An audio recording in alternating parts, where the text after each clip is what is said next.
Aduh, udah capek-capek kerja malah PSU. Assalamualaikum warahmatullahi wabarakatuh.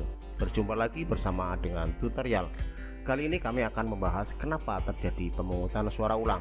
Dimulai dari dasar hukumnya, yaitu Undang-Undang Nomor 7 Tahun 2017 tentang Pemilihan Umum Pasal 372, di mana ayat 1 berbunyi mengatur bahwa pemungutan suara di TPS dapat diulang apabila terjadi bencana alam dan atau kerusuhan yang mengakibatkan hasil pemungutan suara tidak dapat digunakan atau penghitungan suara tidak dapat dilakukan.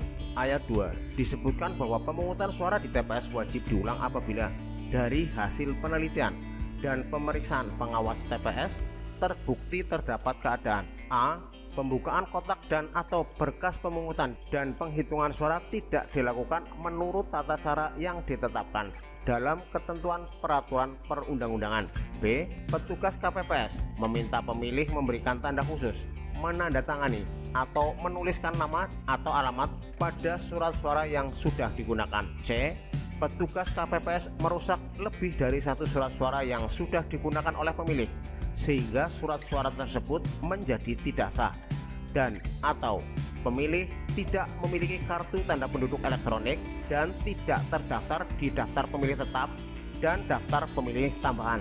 Pada beberapa kasus pemungutan suara ulang PSU terjadi karena direkomendasikan oleh lembaga pengawas pemilu, dalam hal ini Bawaslu, dikarenakan adanya kesalahan kelompok penyelenggara pemungutan suara KPPS ataupun adanya indikasi pelanggaran dalam pemungutan dan penghitungan suara di tempat pemungutan suara TPS. PSU yang didasarkan karena beberapa hal, yaitu adanya pemilih yang menggunakan hak pilihnya tidak pada TPS yang terdaftar, pemilih yang memilih hanya menggunakan kartu tanda penduduk elektronik namun tidak terdaftar di daftar pemilih tetap DPT maupun daftar pemilih tambahan DPTB atau daftar pemilih khusus di TPS tersebut, serta adanya pemilih luar yang tidak menggunakan A5 saat memilih di TPS. Hal ini merupakan kesalahan KPPS yang kurang memahami regulasi dan tidak melakukan koordinasi ke tingkat atasnya saat memperoleh informasi dari yang tidak dapat dipertanggungjawabkan terkait pelaksanaan pemungutan suara. Bentuk pelanggaran lainnya yakni adanya DPK yang ikut memilih tetapi warga tersebut berdomisili di luar wilayahnya.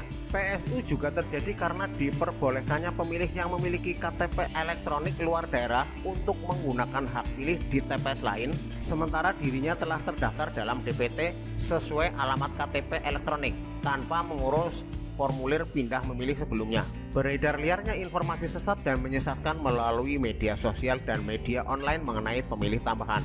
Pesan yang beredar secara masif dan cepat pada beberapa hari sebelum hari pemungutan suara dan diyakini banyak orang sebagai berita yang diyakini kebenarannya, yang menyebutkan bahwa berdasarkan putusan Mahkamah Konstitusi, pemilik KTP elektronik dapat menggunakan hak pilih di TPS manapun di seluruh Indonesia. Berbekal keyakinan tersebut, pemilih luar daerah yang tidak mengurus pindah memilih dengan serta-merta mendatangi TPS sesuka hati dan meminta kepada KPPS agar dilayani. Bagi KPPS yang berkeyakinan bahwa hanya pemilih pemegang A5 lah yang bisa dilayani, mereka dapat menyampaikan argumen untuk menolak pemilih tersebut. Kasus lainnya, di mana KPPS mempersilahkan warga yang sudah tinggal sangat lama di wilayah tersebut namun masih ber-KTP elektronik di kabupaten lain, juga diperkenankan untuk memilih tanpa mengurus pindah memilih. Dan kasus lain yang mungkin terjadi adalah PPS salah membagikan surat suara. Contohnya, surat suara yang seharusnya untuk Purbalingga 3 untuk wilayah Mrebet, Bebesari, Karangreja, Karangjabu, ternyata yang diterima di KPPS tersebut adalah surat suara untuk Purbalingga 2 untuk wilayah Kalimanah, Kutasari, Bojongsari, Padamara. Artinya surat suara yang dicoblos adalah bukan surat suara caleg untuk wilayah tersebut. Maka bila itu terlanjur dilaksanakan, bisa dipastikan bakal PSU. Demikian juga untuk surat suara yang lainnya. Untuk mengantisipasi hal-hal tersebut di atas, maka semua anggota KPPS harus memahami standar kerja dan mematuhi peraturan yang berlaku. Karenanya saya menyarankan untuk membuat contekan seperti ini. Yang ini untuk DPR, yang ini untuk DPRD tingkat 1 provinsi, dan yang ini untuk DPRD tingkat 2, DPRD kabupaten atau kota, yang bisa dilihat atau dicek pada kop surat suara. Yang selanjutnya adalah jangan percaya pada informasi sesat dan menyesatkan yang beredar melalui media sosial dan media online yang lainnya. Tetaplah untuk mengikuti aturan yang sudah disampaikan dalam BIMTEK oleh PPS.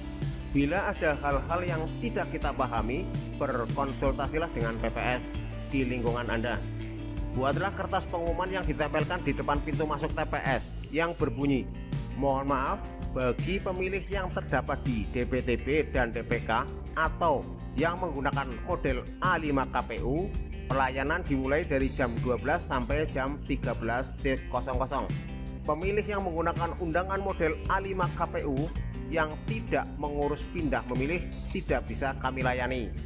Pastikan bagi yang menggunakan model A5 KPU untuk mendapatkan surat suara sesuai dapilnya.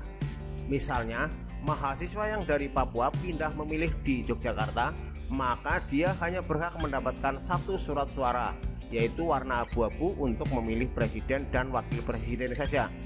Karena dari DPRD Kabupaten dan Kota, DPRD Provinsi, DPR Pusat bukanlah dapilnya. Contoh lagi, bila tenaga kesehatan dari Karangmoncol, di mana dia masuk wilayah Purbalingga 4, yang wilayahnya meliputi Karanganyar, Karangmoncol, Rembang, Kertanegara, tetapi dia bertugas di Kalimanah dan menggunakan hak pilihnya di Kalimanah yang berada di wilayah Purbalingga 2 dengan cakupan wilayah Kalimanah, Kutasari, Bojongsari, dan Padamara, maka dia hanya berhak mendapatkan 4 surat suara karena untuk DPRD Kabupaten bukanlah dapilnya. Terima kasih sudah menonton hingga akhir, semoga bermanfaat. Jangan lupa untuk menekan tombol subscribe, like, dan memberikan komentar yang positif. Wassalamualaikum warahmatullahi wabarakatuh.